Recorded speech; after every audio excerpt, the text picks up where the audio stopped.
Live and nationwide, worldwide actually. Michael will be joining us in a couple minutes, and then I've got to leave at 7:30. Trying to be in three places at once. I can do one pretty easy. Two, I can get that done, but three is where I can't triplicate myself. Superman did this thing where he could split his body in half, at the atomic level and get this going. So we are resilient. That's what W.A.R stands for. I am one half of the party. I am Travis Partington with Oscar Mike Radio, and the other half is Michael Geary, Army veteran and founder and executive director of Hellfish Haven. I'm going to put that link in the chat right now.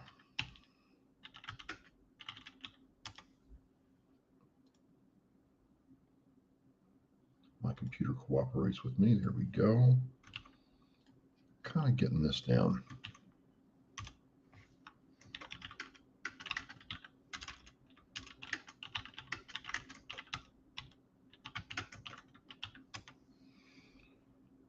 And then there is me with Oscar Mike Radio.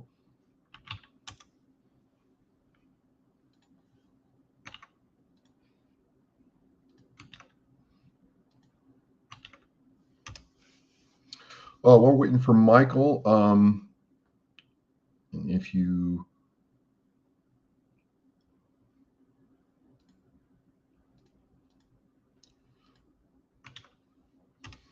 want to come on the live stream through your phone or computer, just click that studio.restream link above. So while we're sitting here waiting for Michael, because we're trying to be simple Gumby, I want to share this link with you.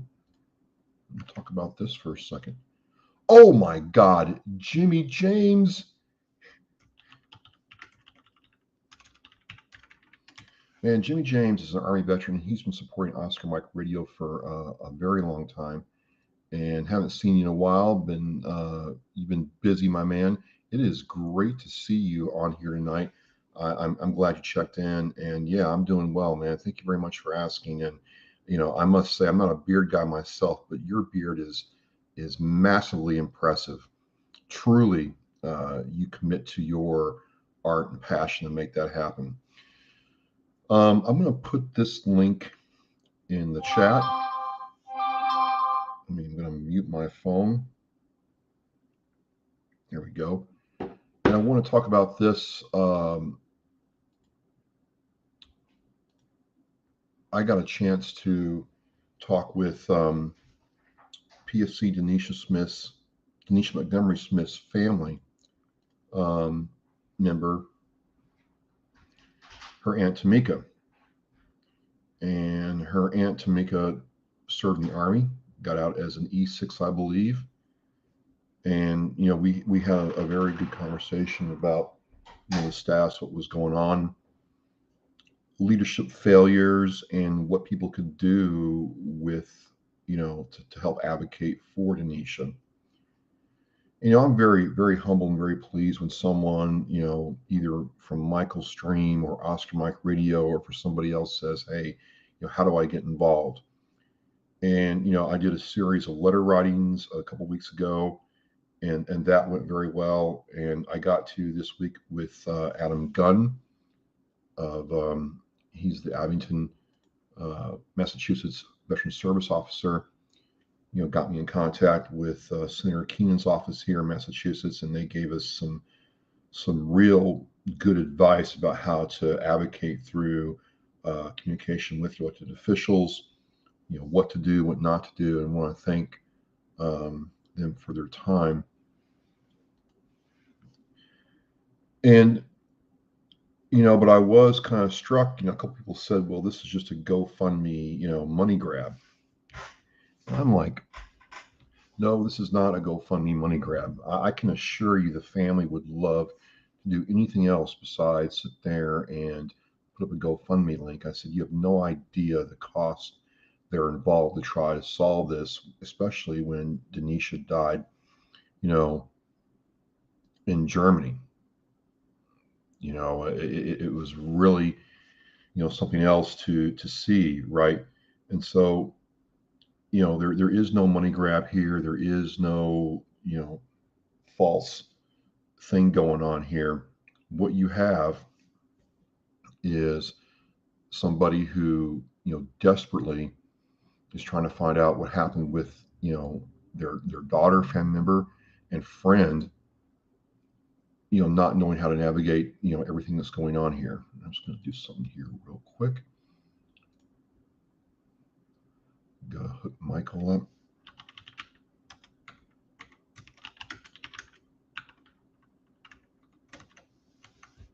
No.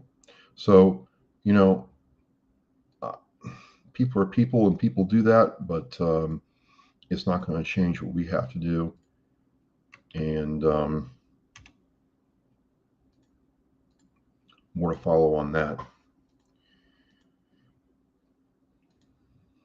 So, last week we talked about nonprofits, how to look at a nonprofit, what to do. We talked to some nonprofits that came on and talked with us and, collaborated with us. It was very, very cool to see.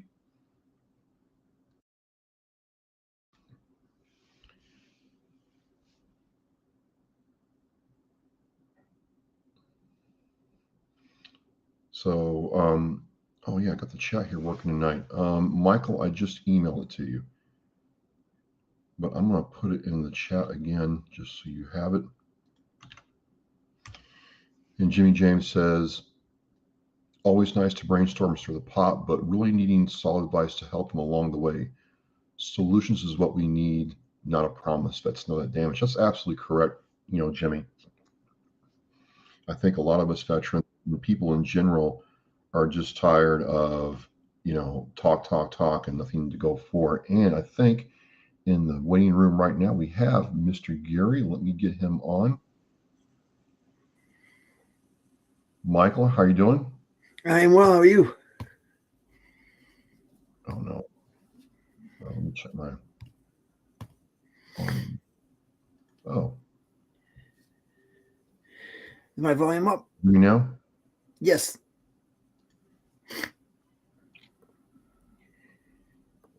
Okay. All right. You got me?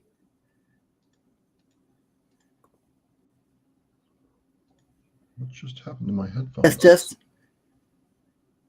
Yeah, I can't hear you. Hold on a second. I have a different pair of headphones on, and I think they're acting up.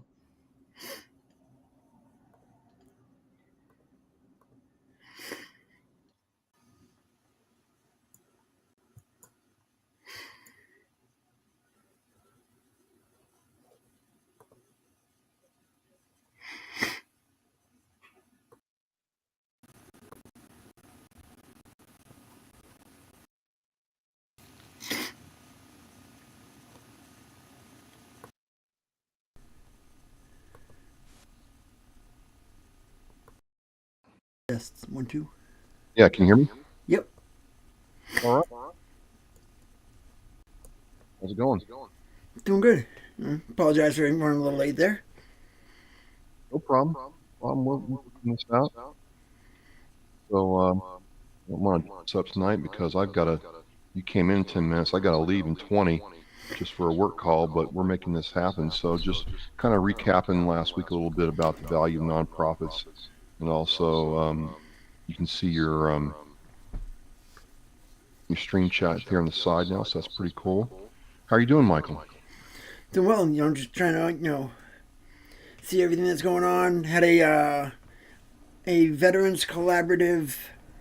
What do they call it? When everybody gets together. Yeah. It was online. Oh, So it very was nice. Greater Boston Veterans Collaborative. They're the ones that we've shared before. Collaborate.vet. Oh, cool. And if you're ever looking for an event, if you go to collaborate.vet, you can actually find like all these different events that are going on, whether you're, in the North Shore, South Shore, Worcester, Pittsfield, like whatever area you're at. Right dot vet. Hang on, let me see if I can find that. Yeah, I got it right here. Cool, man. I'm gonna pop it in the chat. And we've got Craig checking in. Hello, gentlemen. Just want to pass along that New England Helping Our Veterans fundraiser last Saturday was a huge success. Awesome. Also tuned in today for AJ, which is a huge success. So all a great weekend, man. This is awesome. You know, I like seeing that stuff, Michael. Yeah, we promoted heavily the event for AJ, and I was unable to attend, but we sent over Venmo to buy some raffle tickets anyways. Well, that's what it's all about, is supporting each other, and they're certainly doing a whole lot this year, and have in the past. It's just a really great thing to see people starting to come together and help each other out. It is, and that's the thing, you don't have to just, be by yourself in the nonprofit world. There's so many people feel like you got to fight the other nonprofits for the money that's coming in, but you really don't. I feel like we all do better when we work together, and instead of being cutthroat to one another, if we work together, we can make more of a positive impact. And when you make more of a positive impact, people are more willing to support your mission. Well, why do you think some people want to just hold on and be that, I'm going to, be in my sandbox. I'm not going to let anybody play with my toys. I'm not going to share my toys. Because they weren't told no growing up. No, it's a lot of people they look at the nonprofit world like they do, a regular job or career, or like, advancement, that you're competing for your position. But really, we're all just, out here as volunteers, and we're lucky to have the positions that we have and be able to do what we love doing in these jobs. Oh, and I saw where you reached out to Bill Moore, Project New Hope. I'm going to call him this week and see if he'll come on and talk with us. Yep, and next week also we've got Nick from Veterans Upward Bound. It's a program that helps people reintegrate to go back to school. Like for me, I took 10 years off from the time I got my associate's degree to the time I went back to school. So like, I didn't remember how to cite anything or to write a paper again. So it was really good to be able to go in and go over to Suffolk University, where it was at, in person at the time. Now they've got, virtual everything. They've got tutors. They've got, you learn languages. The program is exponentially better than when I went through it a few years ago. Nice. And Nick will really be able to explain a lot of that with the Veterans Upward Bound next week. Awesome. Looking forward to it. And we got Memorial Day coming up before we know it, and there's going to be a lot of things going on. What can a nonprofit do to advocate but also honor, those who have passed, Michael? The biggest thing is, check to see where, your local groups already have established events. We don't want to take away from, what the Legions of the VFWs are doing. They've had, ceremonies on town centers, and they've had, they go out and they get the flags put up on the graves. And, like, that's one thing that, always looking for volunteers to go ahead and, every Memorial Day and every Veteran Day, they replace those flags. And if you're going out to do it, make sure you bring a screwdriver with you, because the ground gets hard, so you want to be able to stab it with the screwdriver, slide the flag in. That's you also have Mass Military Heroes Fund. I believe they are now a subsidiary of Home Base Program. I believe they just were taken in by Home Base. They're the ones that do the 30,000 flags on the Boston Common. Oh, really? And so that's for Memorial Day. They do that. Well, and also, go ahead. And like, it's really, when you see the the turnout for people to come out there and volunteer. You have companies that will send 5 or 6 people out there. They're all wearing T-shirts for the company, showing their support and going out there, and you get like a little 5 foot by 5 foot section, and they give you here's 50 flags. Go ahead, they've got it all planted out and everything, and like it's just really awesome to see the entire community come out and get that set up and that it stays out there on the common all weekend. And that's good stuff. This morning in Abington, the Abington VSO Out and Gun got together with Martins in Abington, and Fred Willem, or Villa, I think, has been giving breakfast to veterans every month for the last year. And places like Home Base and other orgs may be able to come in and explain what they do to veterans and get them help right there. We need that kind of stuff. That's so important to be able to have, a state like Massachusetts, for us to have it. And officially today, it is no longer, the Department of Veterans Services, Massachusetts. It is Mass Vets. So today officially launches Mass Vets, and that gives, I believe, the Secretary of Mass Vets now becomes like a higher position in the government. So it does give us a louder voice in the state government now. I saw that today, and they have a lot of things going on in that regard, right? There's a lot of people trying to do their thing where they are, and they've kind of just collapsed it all and made it centralized. And that's what's always, it is nice to have, your own little, corner of the world, but it really does, like, for example, Veterans Upward Bound now has an office at Brighton Marine, too. And, I'd be neglected to not explain Brighton Marine. It used to be a merchant marine base over in Brighton. Then it turned into TRICARE during the 90s. And then a lot of them left, and there was a bunch of offices left and empty buildings. So Soldier On got together with Brighton Marine, and they have a residence there that's a permanent residence for previously homeless veterans. So they don't have to go to a shelter and be there for 2 years and then get kicked out, go to a home, recycle, and come back. They are now able to stay there. They've got a case manager that works with them from Soldier On, touching base with them. They've got mental health services right there too on Brighton Marine. So it's a very rebuilding process that's going on with them. But they work together with the Unite Us program, where if I have somebody that wants to do a podcast, I can go on Unite Us and I can say, Oscar Mike Radio, they're the ones that want to do that. And I can see my referrals over to you, and I can see it the whole time. And once you click it and accept it and you touch base with that person, I get a little green thing that says, you've touched base with them. So you're not telling people anymore, hey, go see this person, they can help you with this, and then they never talk to them. Now I can see that person, responds or not. That's the kind of stuff we need. People are trying to do their thing, and people are trying to figure things out, and it's just as simple as that, right? I want to go back to homeless veterans, because for a while there it was, hey, if you're a homeless veteran, we're just going to house you for as long as it takes, or as long as you want. There wasn't really a push to get them out in the community again. What do you think changed that? The unfortunate thing that changed it is the people that run these shelters. There aren't that many veterans that are holding positions in some of these shelters.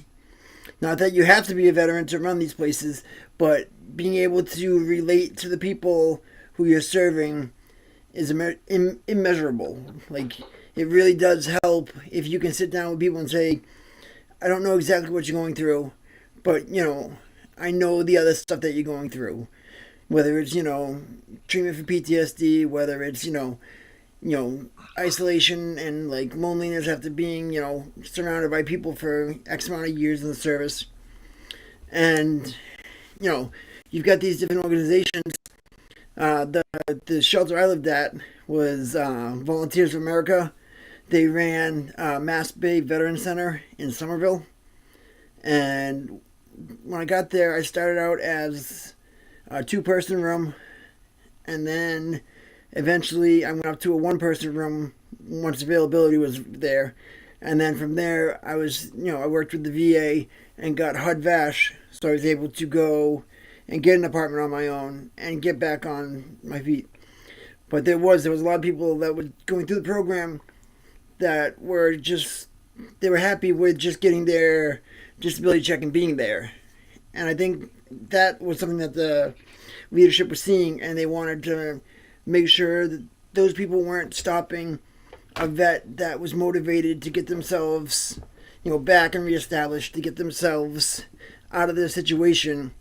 We're going to be stuck on the street because somebody was okay with, where they're at.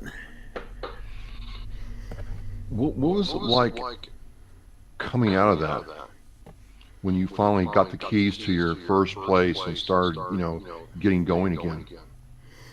Oh, it was wonderful. I mean, there were times that I would go and I'd be working at the VFW during the night, and then, sometimes I'd go down and work doing installations, for Costco. My buddy's a plumber, and we'd go around and we'd do the washers, dryers, gas stoves, and dishwashers. And we'd do install and remove on those. And we'd go around doing that, and then I would come back, and I'd go take a nap, and all of a sudden somebody's banging on my door. We got a meeting for this, we got this, and they don't know that I've just been out all day working. They just go right down everybody's door and bang, bang, bang, bang, bang. And it does, it's like living in the barracks all over again. But this time it's a barracks, you didn't sign up for. And, you're all going through whatever you're going through that put you there. So it's people that are all working on themselves, but they're also trying to work together, to be able to live together. And it's really tough to be in that situation. I found myself often, spending 23 hours a day just in my room by myself. And that's where the Haven situation came up. And, that's where, talking with people, they were like, you should get, a service dog, Jose. And, that's, wound up going through Operation Delta Dog for that.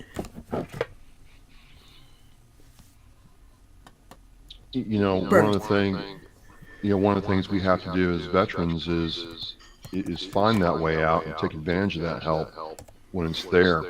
So, really, you've lived this, is what I'm trying to say. You're not just some person in a suit up there talking about, concepts. You've actually said, what, I need to change. Here's the help available. I'm going to take a hold of it and go with it. A lot of our brothers and sisters just think there's no hope out there. How did you hang on to your hope? The support network I had was really good. From going overseas, multiple times with different units, with the Mass National Guard, I had built up, good friends that had, gone overseas, some of them more than once, some of them just once. But being able to have those people to lean back and call and to, check in on me. And even doing the installations with my buddy that I'd grown up with and gone to high school with, it was nice to be able to have that familiar face, during all that, to have almost somebody to lean on and to gripe with while I was going through everything, because it is a hard situation, to go in and say, I've lost everything, I need to start over. And, it does. It's a kick in the junk, and, you got to get back up on your feet after that. And it really is, a lot of guys think they can just, turn around and get there. But the first thing I was told when I went and sat in the VA was, all right, you can go to, Father Bill's in Quincy, but if you go there, just make sure you don't have anything valuable, and make sure, you don't tell anybody you're a veteran. Because if you tell me you're a veteran, they're going to want to try to test you and fight you the first night you're there. And it just blew my mind. I'm like, why is the VA sending people to this shelter if they're, going to fight veterans their first night there? So, I'd like to say that you're kidding, but I know you're not, because I've no. heard those stories before. And like you've got Court Street in Boston. The same thing. It's one of those shelters that you go, and during the day you leave and then you come back at night, and it's just that transient lifestyle. It's very taxing, and to not have a place of your own, to not be able to just go take a hot shower whenever you want, or not even having hot water sometimes because the other guys in the building have used it by the time you get there. So Right. it is tough going through all that, and like even like crazy stuff like being able to like put the AC on. Like you couldn't turn the AC on until June 1st. The heat didn't turn on until November 1st. And like there's sometimes that it gets 30, 20 degrees in October, and it's just like Cold nights, man. yeah. Cold nights. Well, Michael, I've got to try to be in 3 places at one time, so I'm going to turn this over to you. I'll be able to pop back in around 8 and in the stream, but feel free to talk or whatever. I'm going to put the link in the chat one more time if you want to come in and talk to Michael. And we're going to do this next week, and next week's clear. Next week I'm fine. Sounds good. Yeah, next week, I feel that'll be a good one with, like I said, Veterans Upward Bound will be joining us, explaining what they do and, how they help vets. All right. So we're fully in flight for next week. This is just one of those weeks we're trying to be Semper Gumby. Thanks for being here, and turn over to Michael. All right, thanks, Travis. See you when you get back. Yeah, like I said, everything that changed was being able to have that person to lean on and have that person to talk to. And it's the people that you don't expect that really surprise you out of those situations. Guy Brennan, he's the one that called me up and, said, hey, I know this person that works, at a facility. If you want to go, outpatient clinic, you can go talk to somebody, be able to get your head right. And, and that's what it took was, somebody basically holding my hand saying, hey, you're trying to help other people, but every time you go out there and you help somebody else and you're not helping yourself first, you're just burying yourself further. And so that's why it's so important, too, for nonprofits and for people that work in them to make sure that they are taking, precaution and have, self-care and a good routine set up for themselves. Because you don't want to wind up, going 4 steps back while you're trying to help someone else. And really the best way you can help somebody else is by showing them what you've been able to accomplish and what, living it instead of just, giving them lip service about it. Because for a lot of years, like, I was telling people what they could do and how they could get help, but I wasn't seeking the help myself. I mean, I don't know if it was the stigma, if I don't know if it was just the way the world was, but it was tough, and, I just didn't want to admit to myself that I needed the help. So that's where the silence, the stigma came from for Hellfish Haven.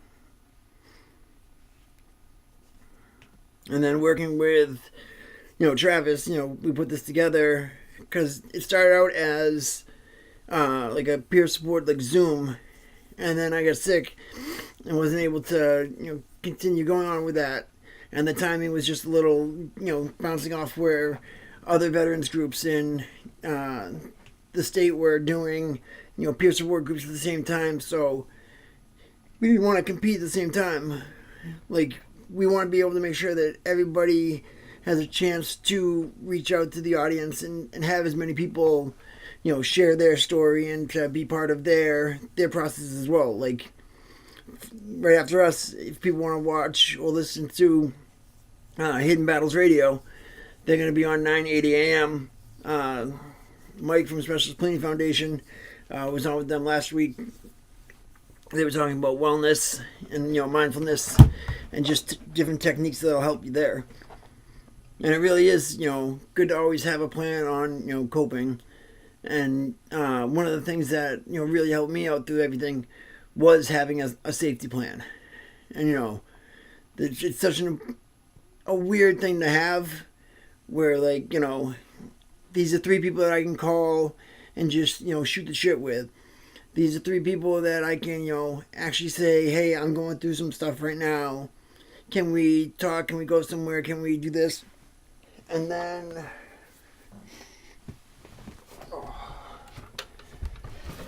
I don't want to misquote it, so I'm going to open up one of these ammo cans, and hopefully it's in there.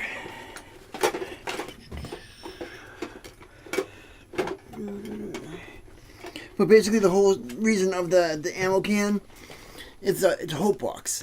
It's something that gets you out of the headspace and into being able to, fight back.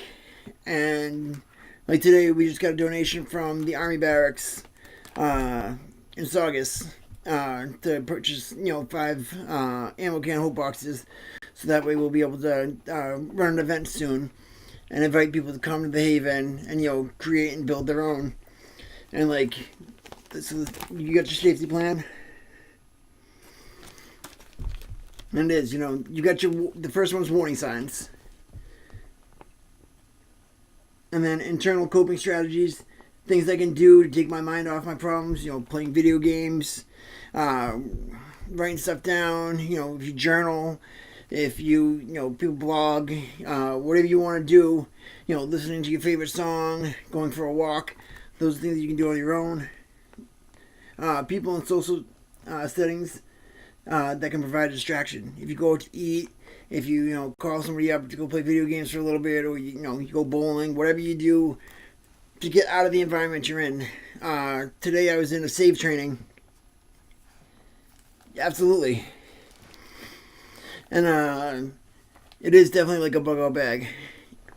And the next one is people who I can ask for help during a crisis. So those are your closer knit group. Your, the guys that you have gone overseas with, the guys that you're in the service with, the guys and girls that, you grew up with and that you trust. And then you've got the professional or agencies that you can contact during a crisis. And that for me, like home-based program, Bridge Clinic at MGH, and now you've got 988. Instead of the Veterans Crisis Line being the 1-800 number, now it's simply 988 and then press 1. Or you can go to veteranscrisisline.org, lifeline.org, and you can see that you've got the chat there. You've got you can text them, talk to them online in like a web chat, or call them.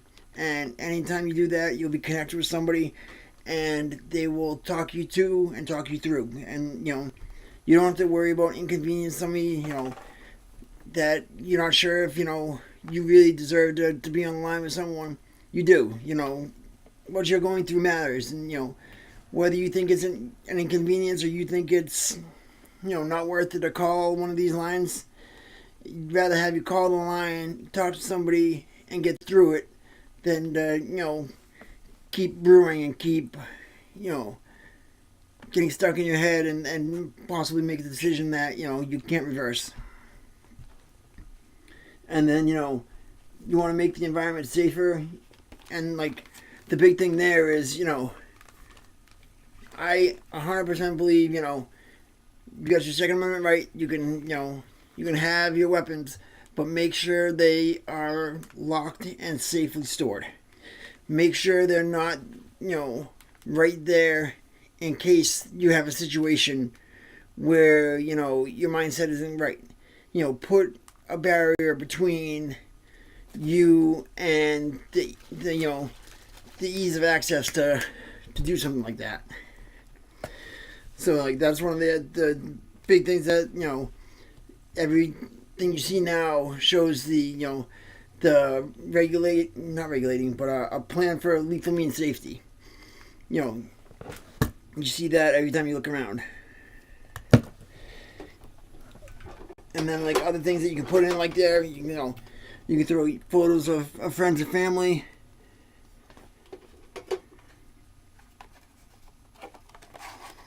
You got Top Gun for Nintendo. or baton from the Firefighter 5 Foundation. I got a call from a friend of mine and said that they were doing a relay from Maine all the ways down the East Coast. And as part of that, there was a section in Maine that wasn't being done. So they said, "Hey, Mike, can you, get up there and go up there?" So what I did is, I got up there and I took care of it. And we got Chris on the line from Hidden Battles Foundation. Hello, Chris. And hey, Jose. I know you want to see what's in the box too. And I mean, Jose, as much as he's a pain in the butt sometimes trying to knock over the computer while we do this, I'm happy to have the little guy, and he knows when I get excited about something, or I get passionate about what I'm talking about. He starts getting up thinking that I'm getting worried or I'm anxious. So it's good to see that his training does work and it pays off. But back to the relay, I did I think Lebanon to Kittery. Not 100% sure if those are the towns and if that's in the order, but we did the best that we could there.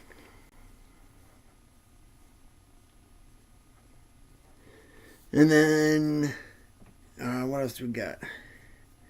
Tough Rock. Tough Rock I did, and I did it when it was virtual. So I was out there on my own doing the 26.2. You opened up an app like Strava, and you looked at it and said, what can we do? Plan out your route, and you go. And for me, having a part of my spine removed, L5S1 disc, it was really tough at times to do. But you've got the pack, and you throw it in there, and you add some weight to it, and it gives you that time to reflect on your fallen brothers and sisters. And they were able to, that year and this year, they're actually making the little yellow strips that you can put on your bag when you do the different events, like the Tough Rock or like Hidden Battles 22 for 22 that they just got approved for up in Hebron, New Hampshire, Newfound Lake. It's beautiful up there. Hellfish Haven has done hydration station there 2 years in a row, and being able to talk to people like when they take that break, and just seeing the support from the community during the 22 for 22K, not 22 miles.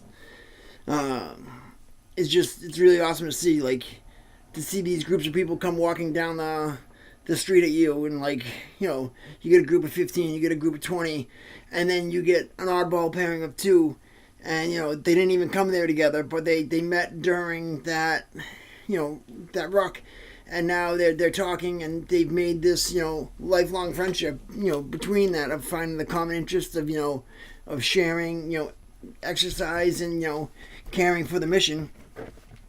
And now they've got a friend that they can always rely on, and that's what's really good to see. And even the Silkies hike, they've got that. And if you want to see a lot of very high short shorts, the Silky hike, that is definitely for you, run by Irreverent Warriors. I believe they're doing a screening of a documentary that they have in Milford. I've got it posted on the Havens Facebook page. Try to keep everything up to date there for you guys.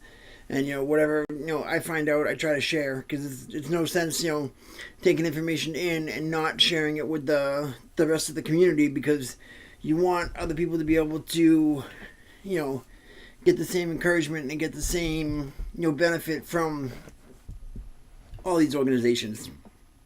And that's why it's so important to share these resources and share what's out there, because we do the work with Specialist Cleaning Foundation, we do the work with Hidden Battles, we do the work with Operation Delta Dog, and we work their events and they help us for ours.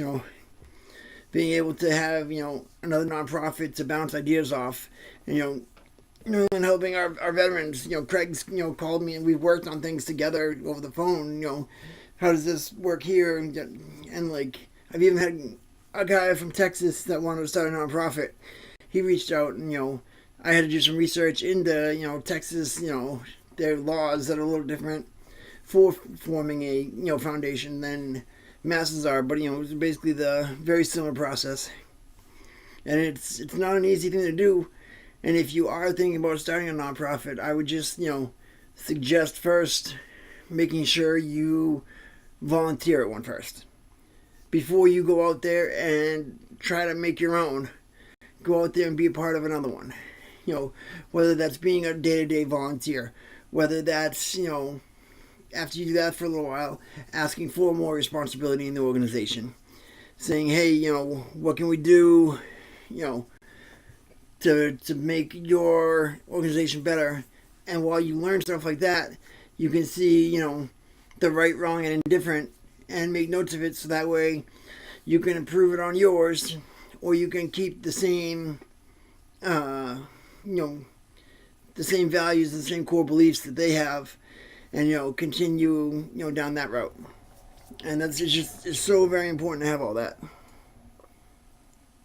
It is, and it's very taxing at times. And like when we the end of 22 for 22 last year, you could just see it on guys' faces when they the day's over, everything's been grilled, and the tents are starting to come down, stuff's getting packed up.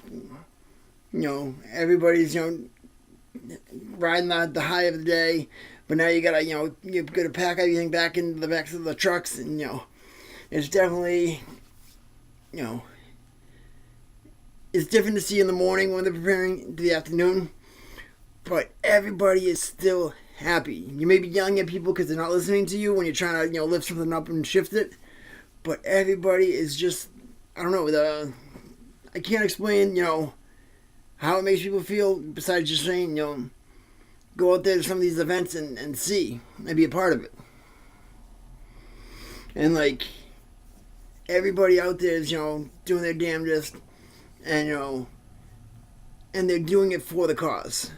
And like that's the biggest thing too, is whether you're doing it for the Haven, whether you're doing it for another organization, make sure the cause is always the purpose. Stay true to that mission statement, and stay true to the bylaws and everything that you create, because when you sign up for everything and you make the agreement with the state and the federal government to become a nonprofit, that's what the agreement is made upon, is those bylaws and that mission statement.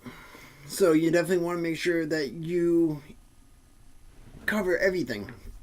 Like one of the big things I was told was to make sure I covered, if I wanted to do veterans and their families, to say that right away. So, we made sure, veterans and families and caregivers, everything's taken care of, and, everybody, has their place, and we're able to share our mission and share, what we do with each of those.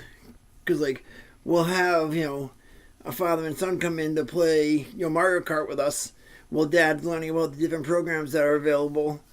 And the son just thinks it's great because, he's in there playing, with a Switch or a PS5 or, and then we've got an Xbox that was modded out that's got like 30,000 games on it. So you got all the old games from Atari through PS1. And it's really awesome to see, the father-son relationship being built, but also that the dad or the veteran is there to, make themselves better. And, we're all really out there to make ourselves better, for our families, for ourselves, and, just to see it in action versus to go from where it was a PowerPoint slide, a couple years ago, and now to have the physical location and having guys come in and having girls come in and utilize the space and be able to give classes on the iPads to the Vietnam vets that, were, tablet illiterate. And, to be able to give them a literacy course on how to use their iPads and how to be able to contact the VA and, how to use My Healthy Vet and things like that. it was really, it's a good feeling to sit one-on-one with those guys and share that information. And we definitely want to keep, at that work. And there's another group of veterans that live on the other side of us. One side of us is the guys that are previously homeless, and then the other side is 100 units right on Com Ave that was built a few years ago, and they're military and veteran only in the building, and they it's like the residences at Brighton Marine, and like if you go to the website, and if anybody ever like needs a place like to live in Boston, like I don't think you're gonna find a place cheaper than that, because it is very cheap. You get 2 parking spaces, but no free promos. Brighton Marine's good to us, and like that's like they got a twofold job. One is the like a community outreach liaison, where they can get you in touch with the services if they don't have it themselves, like Soldier for Life, these large organizations, your congressmen, women, all come to Brighton Marine and speak with them, because they used to be TRICARE, and the reach that they have is a lot larger than what we do. And being able to be there on their campus, does give us the ability to work with a lot more of these men and women than it would have been previously to if we had just, opened up in the middle of Alston, or, opened up, in JP somewhere. So we are fortunate to be able there.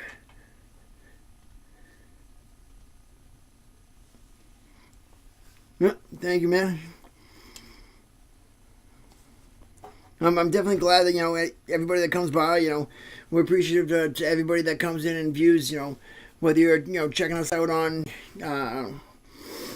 Oscar Mike Radio or Hellfish Haven. It's good to have everybody there. Everyone that's, watched us, shared us, we try to do this, to create the community, to have the effect of, a conversation going back and forth, instead of it being we're talking, you're listening. We wanted it to have a different effect where, week to week, the people that are on here with us, are part of the show, are part of the, the peer support. Because that peer support right there is, to me, the most important thing that's out there.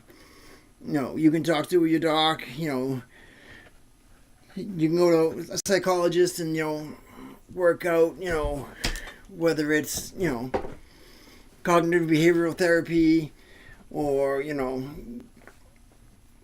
whatever the, route they have you, DBT,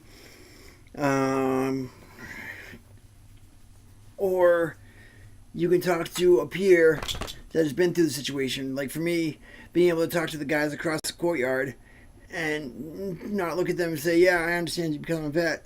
No, I understand you because I was a homeless vet too. And so it's having that ability to reach that community that I feel is very important. Like, and that's why I couldn't just, come back and get everything right and then, bunker down and play video games by myself.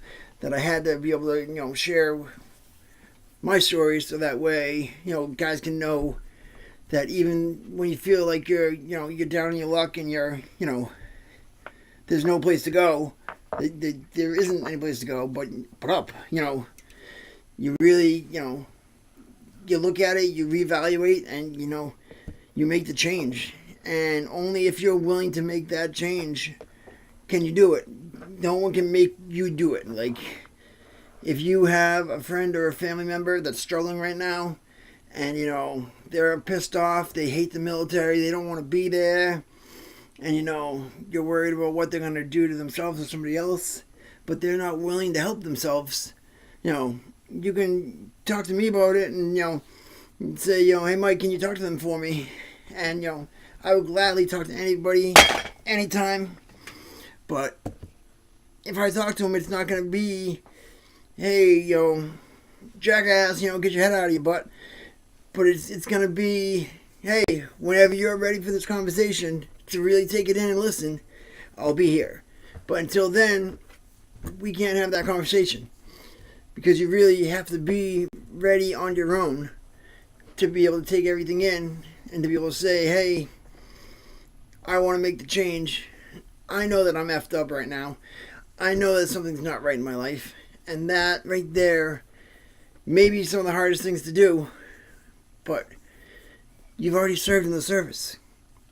That was one of the hardest things to do. And you all did it.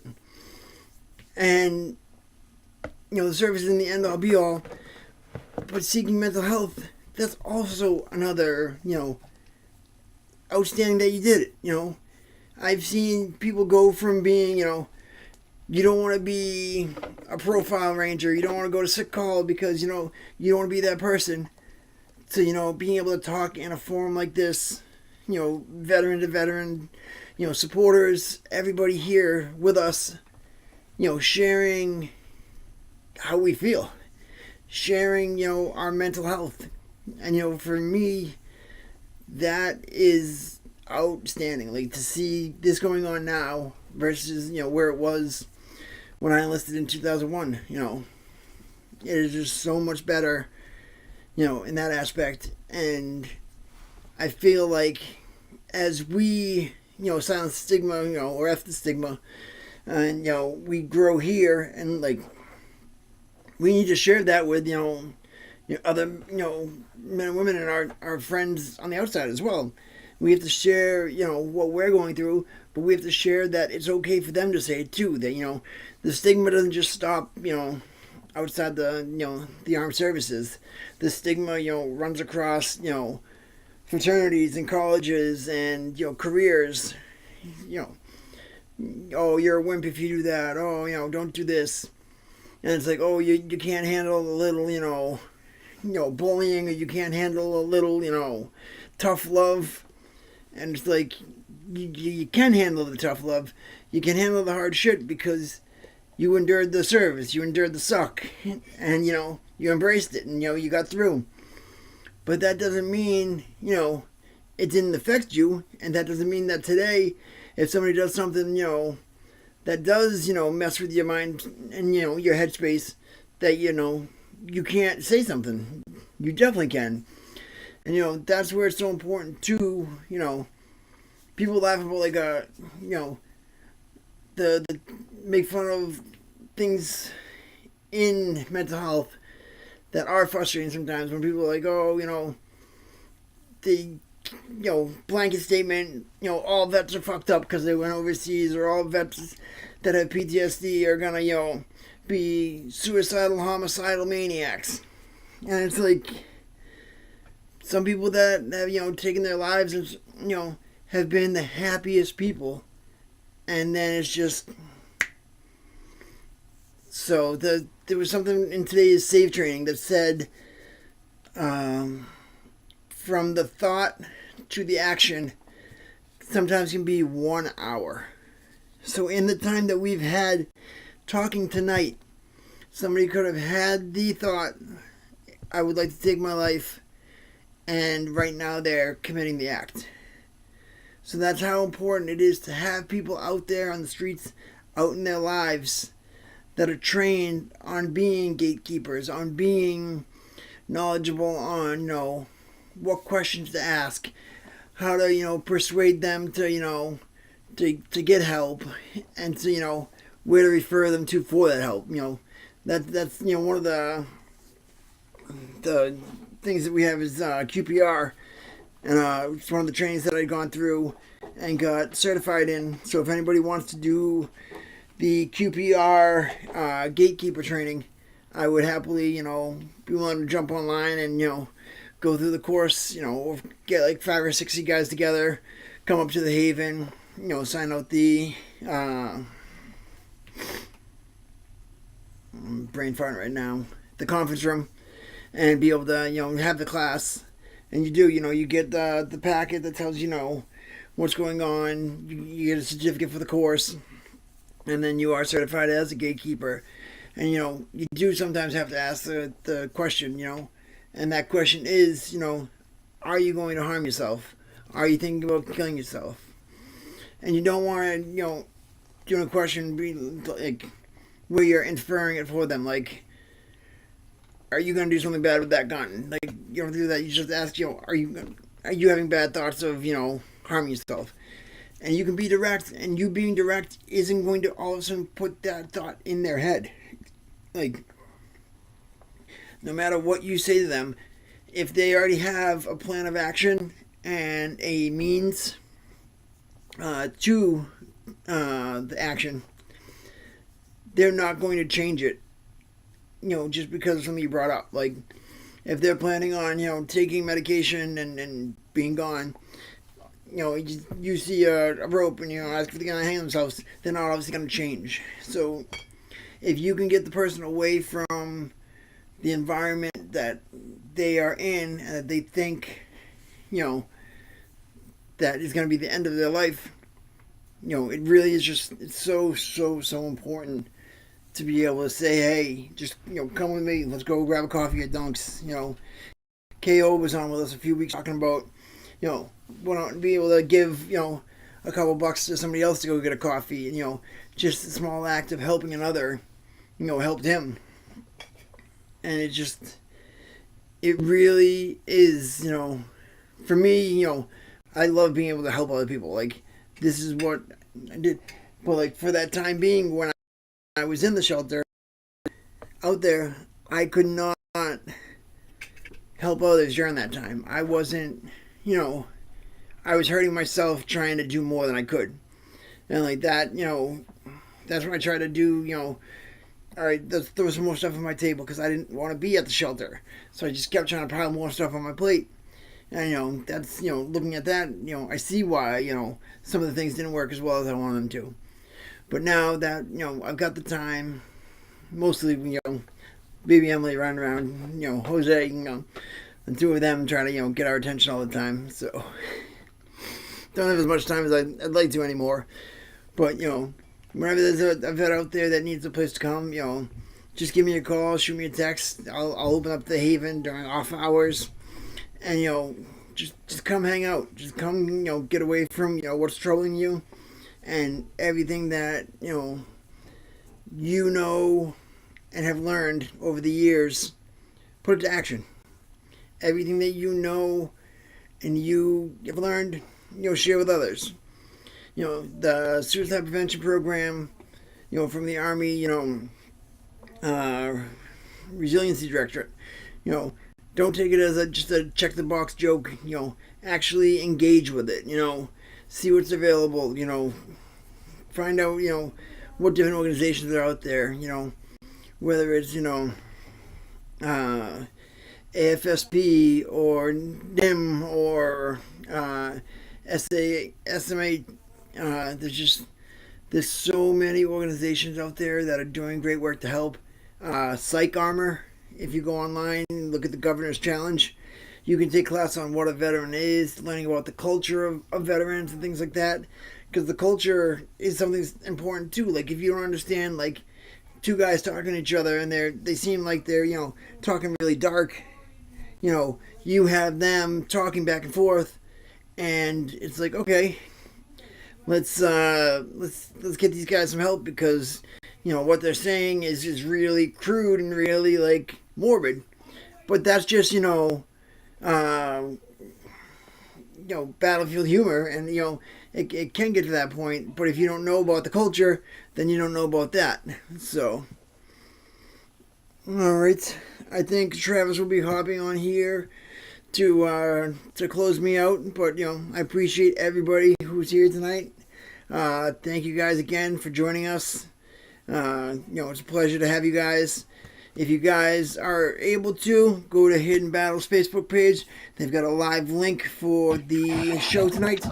Hey, man. 9:80 a.m. You can stream it on Hidden Battles Facebook page. They've got a live link for it.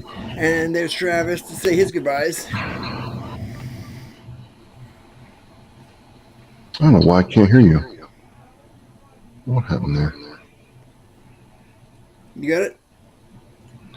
Anyway, we're going to shut this down, and we'll be live nationwide next week. All right. Love you.